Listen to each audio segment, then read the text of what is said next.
लड़ रहे हैं और उस जंग को जीतने के लिए जिस तरह से इस अभियान से बहुत फ़ायदा होता हुआ नजर आएगा, अजमेर से HPV वैक्सीनेशन अभियान की शुरुआत कर दी गई है। और ये वैक्सीनेशन अभियान महिलाओं में जिस तरह से कैंसर से होने वाली मौतें, ख़ास तौर पर जो सर्वाइकल कैंसर है वो बड़ी संख्या में शामिल हैं, तो इस राष्ट्रव्यापी HPV टीकाकरण अभियान से जहां हम एक प्रगतिवादी युगांतकारी बदलाव देखेंगे स्वास्थ्य क्षेत्र में, और इस वैक्सीनेशन ड्राइव से सर्वाइकल कैंसर को हराना आसान हो जाएगा। तो टीकाकरण कार्यक्रम जिसका शुभारंभ किया गया है, इस कार्यक्रम का लक्ष्य प्रतिवर्ष सभी राज्यों और केंद्र शासित प्रदेशों में 14 वर्ष तक की लगभग 1 करोड़ से ज़्यादा जो बालिकाएं हैं उनका टीकाकरण करना है। और इस टीकाकरण से सर्वाइकल कैंसर को हराने में इस अभियान की एक अहम भूमिका मानी जा रही है। और ये टीका आखिरकार बहुत ज़रूरी क्यों है, आइए इसे समझने की कोशिश करते हैं। भारत में सर्वाइकल कैंसर की अगर बात करें तो ये महिलाओं में होने वाला दूसरा सबसे बड़ा आम कैंसर है। और वैज्ञानिक शोध बताते हैं कि किस तरह से HPV संक्रमण, खासकर टाइप 16 और 18 जो हैं, उसमें ज़्यादा मामले जब सामने आते हैं तो इस टीकाकरण यानी कि इस वैक्सीनेशन ड्राइव से इस बीमारी को हराना सरकार का मकसद है। और नारी सशक्तिकरण के लिहाज से जब हम स्वास्थ्य को सबसे ज़्यादा महत्वता देने की बात करते हैं, ये अहम हो जाता है। वैश्विक लेवल पर भी भारत की भागीदारी इस HPV टीकाकरण की वजह से है, क्योंकि HPV टीकाकरण को अपनी राष्ट्रीय टीकाकरण योजना में भी शामिल किया गया, जो भारत की वैज्ञानिक प्रमाणों और सुदृढ़ नीति के आधार पर स्वास्थ्य सुधार की दिशा में किस तरह से लगातार बड़े बड़े कदम भारत रख रहा है, ये उसे सुनिश्चित करता है। साथ ही बेटियों के सुरक्षित और संरक्षित भविष्य की ओर ये एक बड़ा कदम है, क्योंकि हम मानते हैं कि जिस तरह से बालिकाएं स्वस्थ होंगी तभी परिवार, समाज और राष्ट्र मजबूत बनेगा। 14 यानी कि 14 साल की जो उम्र, टीन एज जहाँ से एडोलेसेंस शुरू होता है, इस उम्र में इस टीके का लगाया जाना और जिस तरह से इसे राष्ट्रव्यापी अभियान बनाया जा रहा है सर्वाइकल कैंसर को हराने में, क्योंकि महिलाओं में दूसरा सबसे बड़ा कॉमन कैंसर इसे माना जाता है, ये एक अहम अभियान है जिसे जन आंदोलन बनाने की कवायद लगातार सरकार कर रही है। तो सुरक्षित भविष्य की ओर बेटियों के बढ़ते हुए कदम और सुनिश्चित करना कि हर बालिका को समय पर टीका मिले, भविष्य में सर्वाइकल कैंसर के मामलों में कमी लाई जा सके, प्रिवेंशन के लिहाज से ये बहुत अहम है। तो मिशन मोड में इस अभियान को चलाया जाएगा, जिसमें पात्र बालिकाएं जो निर्धारित केंद्र हैं उनमें टीका लगवा सकेंगी और इसके बाद नियमित टीकाकरण कार्यक्रम का इसे हिस्सा बनाया जाएगा। तो स्वस्थ नारी के विजन को आगे बढ़ाने के मकसद को ध्यान में रखते हुए सरकार अपना लक्ष्य जो है वो लेकर चल रही है। तो करीबन 1 करोड़ से ज़्यादा जो 14 वर्ष की बालिकाएं हैं उनके सुरक्षित और संरक्षित स्वस्थ भविष्य के लिए भारत में महिलाओं में दूसरा सबसे बड़ा आम कैंसर से माना जाता है। जो बालिकाएं हैं उनसे अनुभव सुनते हुए प्रधानमंत्री यहाँ पर नज़र आ रहे हैं, तमाम बालिकाएं जिनकी उम्र 14 वर्ष के आसपास है। और ये टीकाकरण राष्ट्रव्यापी अभियान जो है, कैसे जब हम आधी आबादी की बात करते हैं उसे सुरक्षित भविष्य देने की दिशा में एक बड़ा कदम माना जा रहा है। प्रधानमंत्री उनसे उनके अनुभवों को सुनते हुए, उनकी मन की बात को समझते हुए और अपने भी अनुभव उनके साथ साझा करते हुए यहाँ मुस्कुराते हुए नजर आ रहे हैं। सर्वाइकल कैंसर से बचाव के लिए देश का सबसे बड़ा ये अभियान है। आपकी बच्चियां अगर स्वस्थ, सुरक्षित, संरक्षित रहेंगी तो आप सोच सकते हैं कि जिन सपनों और जिस जुझारू उड़ान को लेकर वो आकांक्षाओं के नए सपने बुन रही हैं, उन सपनों में स्वास्थ्य को लेकर कोई व्यवधान ना आए। तो आप समझे कि ये राष्ट्रव्यापी HPV टीकाकरण अभियान, वैक्सीनेशन ड्राइव अपने आप में स्वस्थ भारत की नींव को और मजबूत करने की दिशा में एक बड़ा कदम माना जा रहा है। इन बालिकाओं की आंखों में कई सपने हैं, आत्मनिर्भर और आत्मशक्ति के साथ अपने करियर में आगे बढ़ने के, और स्वास्थ्य के लिहाज से कोई व्यवधान ना आए और स्वस्थ रहें, संरक्षित रहें, उनका भविष्य सुरक्षित रहे। उस लिहाज से ये अभियान जो कि राष्ट्रव्यापी अभियान बन रहा है, ये एक अहम कदम माना जा रहा है जब हम बात करते हैं। तो कार्यान्वयन यानी कि इसकी इम्प्लीमेंटेशन और पहुंच यानी कि एक्सेस बहुत इम्पॉर्टेंट है जब हम इस वैक्सीनेशन ड्राइव की सफलता की बात करते हैं। और ये इस वैक्सीनेशन की जो उपलब्धता है वो सरकारी स्वास्थ्य केंद्र, आयुष्मान आरोग्य मंदिर और मेडिकल कॉलेजेस में इसकी उपलब्धता को सुनिश्चित किया जाएगा। और इसलिए सोशल मीडिया प्लेटफॉर्म्स पर भी जन जागरण करते हुए कैसे ये एक ऐतिहासिक कदम है जहां 14 साल की लड़कियों के लिए राष्ट्रव्यापी HPV जो टीकाकरण है उस अभियान की शुरुआत की गई है, क्योंकि सर्वाइकल कैंसर मुक्त भविष्य की ओर ये एक निर्णायक पहल, निर्णायक कदम जो देश के सर्वांगीण विकास की ओर आगे बढ़ता हुआ नजर आता है। क्योंकि स्वास्थ्य के क्षेत्र में ये युगांतकारी बदलाव लाना ज़रूरी है और इस वैक्सीनेशन ड्राइव को जन आंदोलन बनाया जा रहा है सरकार द्वारा, जहां पर जो 14 वर्ष की किशोरियां हैं उन्हें ये टीका लगाया जाएगा। 1 करोड़ से ज़्यादा जो लड़कियां हैं उन्हें ये जो वैक्सीनेशन है वो मुफ्त में लगाई जाएगी। और स्वास्थ्य से संरक्षा और अपने भविष्य को सुनिश्चित करने के लिए ये अहम सर्वाइकल कैंसर टीकाकरण भारत के स्वास्थ्य क्षेत्र को नई मजबूती देता हुआ नजर आएगा। हम जानते हैं कि किस तरह से हमने पोलियो को अपने देश से बाहर खदेड़ा, टीबी के प्रति भी यही अभियान हम चला रहे हैं और अब सर्वाइकल कैंसर को भी देश से बाहर निकालना है। उस लिहाज से ये बड़ा कदम माना जा रहा है। सर्वाइकल कैंसर को जड़ से उखाड़ने के लिए सरकार की ये कवायद स्वास्थ्य के लिहाज से बेहद अहम मानी जा रही है।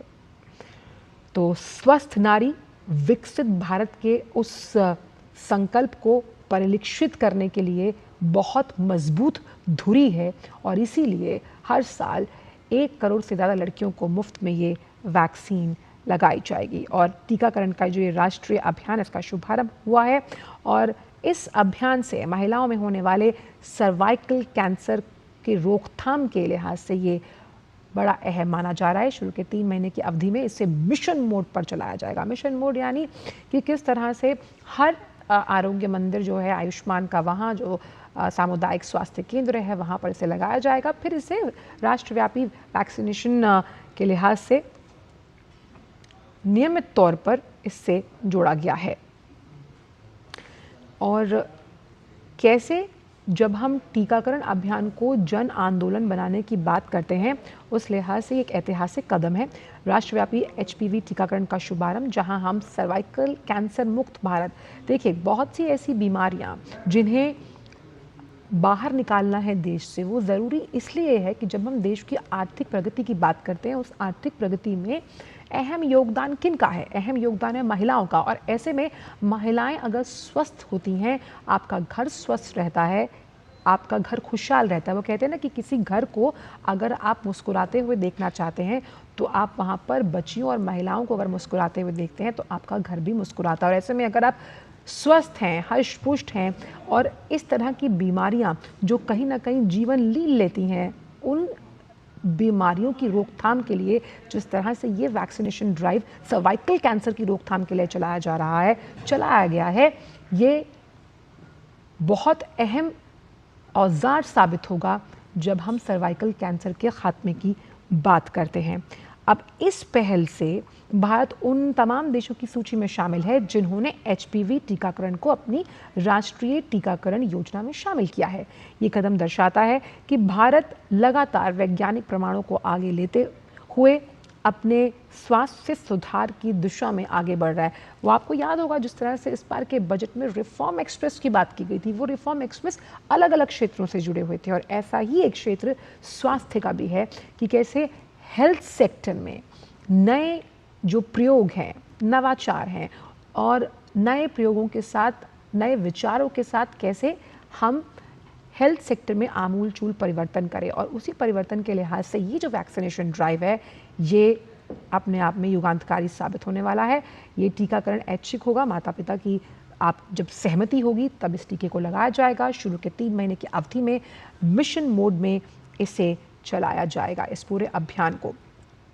साथ ही ये कार्यक्रम हम ऐसे समझें कि केवल बीमारी से बचाव नहीं बल्कि देश की बेटियों को सशक्त, सुदृढ़, आत्मनिर्भर और आत्मविश्वास से लबरेज बनाने का अभियान है। जब बालिकाएं स्वस्थ हैं तभी परिवार और समाज, और जब आपका परिवार समाज अगर मजबूत है तो राष्ट्र मजबूत होगा।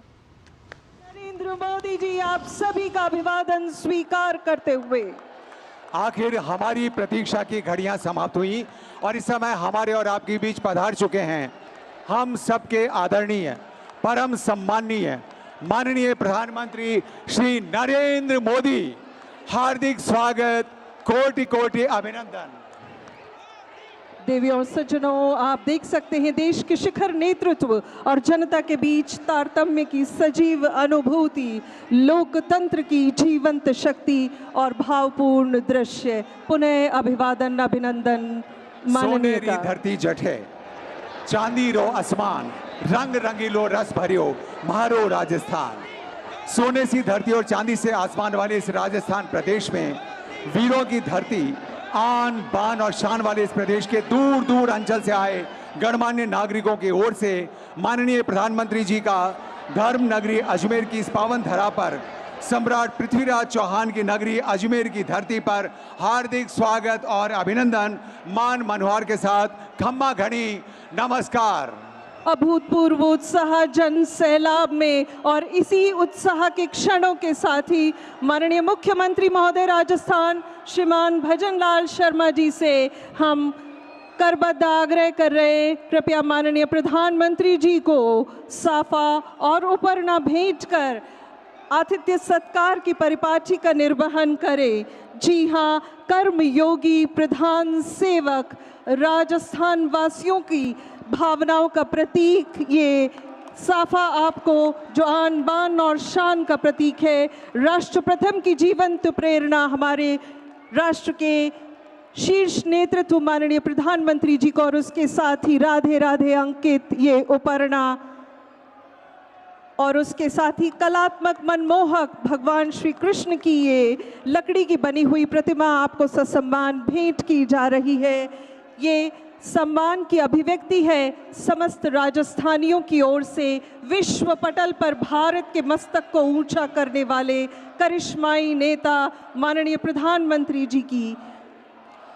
और अब हम आदर और सम्मान के साथ आमंत्रित करना चाहेंगे राजस्थान के जन जन के दुलारे, ऊर्जावान और लोकप्रिय मुख्यमंत्री श्री भजनलाल जी शर्मा को कि वे आज के इस भव्य आयोजन में माननीय प्रधानमंत्री जी का स्वागत करें और राजस्थान के कोने कोने से पधारे गणमान्य जन को संबोधित करें। परम श्रद्धेय श्री भजनलाल जी शर्मा।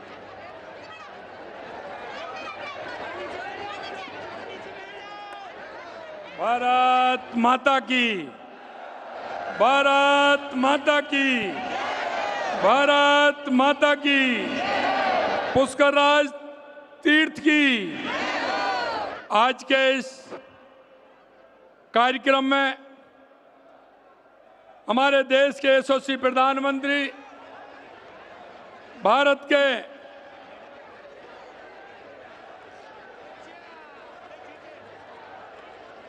यशस्वी प्रधानमंत्री नरेंद्र मोदी जी,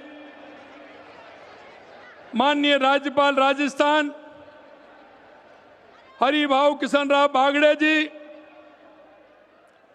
माननीय केंद्रीय कृषि राज्य मंत्री भागीरथ चौधरी जी, उप मुख्यमंत्री दिया कुमारी जी, उप मुख्यमंत्री प्रेमचंद बैरवा जी, राज्यसभा के सांसद और हमारे प्रदेश अध्यक्ष मदन राठौड़ जी, राष्ट्रीय उपाध्यक्ष पूर्व मुख्यमंत्री वसुंधरा राजे जी, डॉक्टर किरोड़ीलाल मीणा जी, माननीय मंत्री चिकित्सा स्वास्थ्य गजेंद्र खीवसर जी, मंच पर विराजमान सभी साथी मंत्रिमंडल के साथीगण और इस कार्यक्रम में आए सभी मेरे भाई और बहनों, सबसे पहले हमारे देश के गौरव, विश्व के सबसे लोकप्रिय नेता यशस्वी प्रधानमंत्री नरेंद्र मोदी जी का आज राजस्थान की धरा पर पधारे हैं। मैं राजस्थान की जनता की तरफ, 8 करोड़ जनता की तरफ से हार्दिक स्वागत करता हूं, अभिनंदन करता हूं। और एक बार आपसे कहता हूं, स्वागत है भाई, स्वागत है, स्वागत है भाई, स्वागत है, स्वागत है भाई, स्वागत है। आदरणीय प्रधानमंत्री जी, हाल ही में आपके इजराइल दौरे के दौरान इजरायली संसद द्वारा आपको उसके सर्वोच्च सम्मान speaker of the Knesset medal से सम्मानित किया जाना, यह सभी 140 करोड़ देशवासियों के लिए गर्व का विषय है। माननीय प्रधानमंत्री जी, दुनिया में अब तक 29 से अधिक अंतर्राष्ट्रीय सम्मानों से अलंकृत होकर आपने विश्व मंच पर भारत का मान बढ़ाया है। इसके लिए आपको हार्दिक बधाई और शुभकामनाएं। आपके स्वागत में आज यहां उपस्थित लाखों भाई बहनों का उत्साह और खुशी देखते ही बन रही है। प्रधानमंत्री जी, आपका राजस्थान के प्रति विशेष लगाव रहा है और आप जब भी राजस्थान पधारे हैं, आपने सदैव राजस्थान को विकास की सौगात देने का काम किया है। पिछली बार जब आप राजस्थान आए थे, तब आपने प्रदेश को माही बांसवाड़ा परमाणु ऊर्जा परियोजना की सौगात दी थी।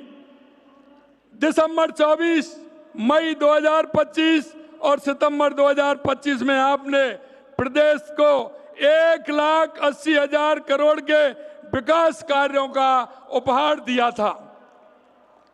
आज भी प्रदेश को आपके कर कमलों से करीब 17,000 करोड़ रुपए के विभिन्न विकास कार्य योजनाओं का सौगात मिल रही है। साथ ही हमारी बेटियों को सर्वाइकल कैंसर से सुरक्षा प्रदान करने के लिए HPV वैक्सीनेशन ड्राइव का शुभारंभ भी किया जा रहा है। ये विकसित भारत की दिशा में बढ़ते हुए कदम है। मैं आश्वस्त करना चाहूंगा कि राजस्थान भी विकसित भारत 2047 के आपके विजन का ग्रोथ का इंजन बनेगा। अभी हाल ही में संपन्न AI समिट में पूरे विश्व ने देखा कि भारत भविष्य के लिए तैयार है। आज भारत वह वैश्विक ताकत बनकर उभरा है जिसे कोई अनदेखा नहीं कर सकता। ये आपके कुशल नेतृत्व और दूरदर्शी सोच का परिणाम है। प्रधानमंत्री जी, आपके मार्गदर्शन में हमारी डबल इंजन सरकार प्रदेश के विकास के लिए निरंतर कार्य कर रही है। आज का दिन हमारे युवाओं के लिए विशेष है। माननीय प्रधानमंत्री जी, आप राजस्थान के करीब 22,000 युवाओं को नियुक्ति पत्र प्रदान कर रहे हैं। ये केवल नियुक्ति पत्र नहीं, बल्कि 22,000 परिवारों के सपनों को साकार करने का अवसर है। आपको ध्यान होगा कि विगत कांग्रेस सरकार के समय राजस्थान में पेपर लीक माफिया की गिरफ्त में था। आपके विकसित भारत के विजन को साकार करने के लिए हमारी सरकार भ्रष्टाचार पर जीरो टॉलरेंस रखकर काम कर रही है। हमारी सरकार ने युवाओं में विश्वास बहाली का काम किया। हमने 4 लाख भर्तियों का संकल्प लिया था, उसे पूरा करने की दिशा में ठोस कदम उठाए। हमारी सरकार ने अब तक 1.25 लाख से अधिक युवाओं को नौकरी देने का काम किया है और 1,33,000 से अधिक नियुक्तियां प्रक्रियाधीन है। निजी क्षेत्र में अब